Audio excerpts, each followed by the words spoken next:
আসসালামু আলাইকুম dear viewers. খুব মনে কষ্ট নিয়ে আজকে এই ভিডিওতে আসলাম। আজ কয়েকদিন যাবৎ মিডিয়াতে একটা নিউজ দেখতেছি যে শিক্ষকদের উপর হামলা। আসলে খুব দুঃখজনক। একজন শিক্ষক কত টাকা বেতন পায়? তার থেকে ভালো একজন দিনমজুর মাসে 15 থেকে 20,000 টাকা ইনকাম। একজন শিক্ষক কিন্তু 20,000 টাকা বেতন পায় না। এই দিয়ে তাদের সংসার চালাতে টালমাটাল অবস্থা যায়। আপনারা শিক্ষকদের হয়তো দেখেন প্যান্ট পরা, জুতা পরা, শার্ট পরা। আপনি খেয়াল করে দেখেন একজন শিক্ষক এক মাসে ওই এক প্যান্ট কয়দিন পরে যায়, এক জামা কয়দিন পরে যায়। আসলে বড় জোর 2-3টে জামা প্যান্ট থাকে তাদের, এগুলো পরে তারা স্কুলে যাচ্ছে প্রতিনিয়ত। আপনার আমার শিশুকে মানুষ করার জন্য তারা ওতপ্রোতভাবে লেগে আছে। যারা রাজনীতি বোঝে, যারা রাজনীতি করার মতো, তারা কিন্তু টিচারি করেন না। এলাকার একদম নিহাত গরিব কিংবা ভদ্রলোক যারা, তারাই এই পেশায় নিয়োজিত।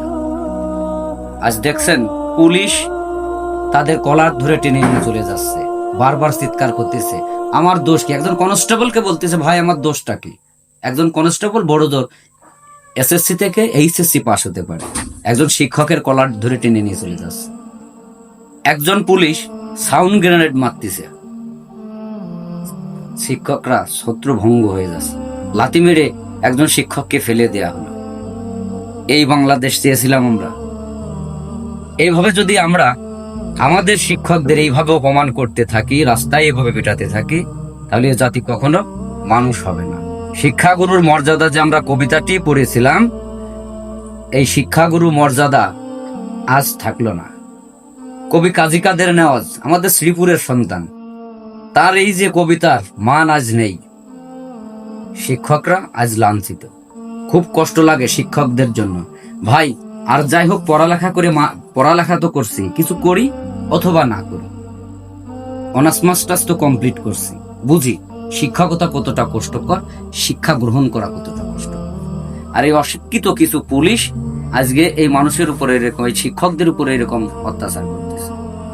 যদি এই অবস্থা থেকে আপনারা বেরিয়ে আসতে না পারেন, তাহলে এ জাতি কখনো শিক্ষিত হবে না, মানসিক দিক দিয়ে কখনো কোনোদিন কোনো উন্নতি হবে না। যত সন্তান পৃথিবীতে আসবে তারা এরকম জারজ সন্তান হবে, যারা মানুষের উপর অন্যায় অত্যাচার জুলুম করতে থাকবে।